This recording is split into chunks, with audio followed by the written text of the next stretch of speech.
Hello, hello, hello. Welcome back to Bridging the Gap. Welcome to 2026. This is the first time we've actually spoken to everybody in 2026, and we're ready. We're ready. There's a lot of exciting things that happen in 2025, and including Bridging the Gap starting to air on Pack 14, and we are a local producer. We're actually not part of Pack 14, but as a local producer in 2025, we had a lot of great things to go on, and we were able to work with a lot of great people, whether elected or just community leaders. And it's not just community leaders, but community leaders. And we worked with the Christian Shelter, with the director over there, Anthony Dickerson. And we're looking forward to doing all that more here in 2026.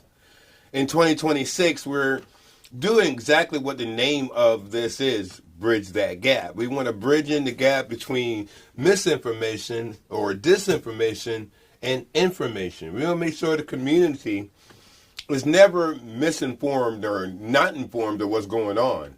And we appreciate the many, many different leaders, whether elected or selected or appointed or anointed, that come on and are a part of our show. We're going to start off 2026 strong. As we're going to start off from the first full week of 2026, we're going to have Kanisha LaCole back on, who's running for Board of Education in District Number 7. And excited to hear how she has grown, and when watching her, she definitely stays with the kids, and she definitely loves to mentor. Speaking of mentoring, we're also going to bring in Jennifer Dickerson, who is the daughter of Bishop Anthony Dickerson from the Christian Shelter, and she has a lot of things she's doing. She's actually the CEO of Heart and Soul, and she has a great step team, which I think is an extraordinary bunch of young people. And she does her mentoring of her own there, and she allows God to use her in many different ways. And can't wait to hear from both of these young ladies on what their ambition is and their vision is to work with the young people in the future.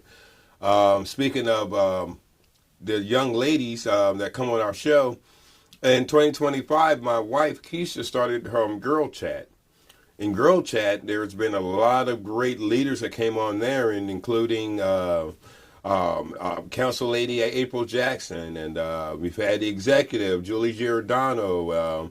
We've had Natalie St. Fard, who's been great. I love listening to her. She had a lot of great things. And Kenisha's been on there. And Nicole Bennett, who's another great young lady who is actually the chair lady of the Black Conservative Federation. You should definitely check that out. But long story short, Girl Chat is definitely doing big things. And in this first week, my wife's going to be sitting down with Jennifer Dickerson, and I'm looking forward to hearing what happens. I'm never really in the room for that, but I'm definitely looking forward to that. We're also going to, again, like I said, be talking to Kanisha, and we're talking more about what her ambitions is working with the youth, and as she gets on her campaign, starting down as this is an election year, getting close to election time, what is her ambition? What is her vision for the young people? And how would she handle different things? And I'm excited to hear from her. We're also going to have, later on in the week, we're going to be talking to some leaders of Delmar, Maryland. We're talking to Mayor Ben Jordan, and also Councilman Jacob Booth, and find out how the smooth runnings of Delmar actually happen and what kind of an impact those young men are having. And we're looking forward to doing that as well. It's always great to sit down with Ben. I've known Ben for a little bit now. He's love to hear what happens there and how they are going to work to make Delmar even greater in 2026. Then later on this week, we're going to hear from Westside Neighborhood Alliance. Now, Westside Neighborhood Alliance is from the place that I call home, the place that I hold real dear and near to my heart, which is down 349 area, which is also a place where I was brought up in, Chipwin, Maryland.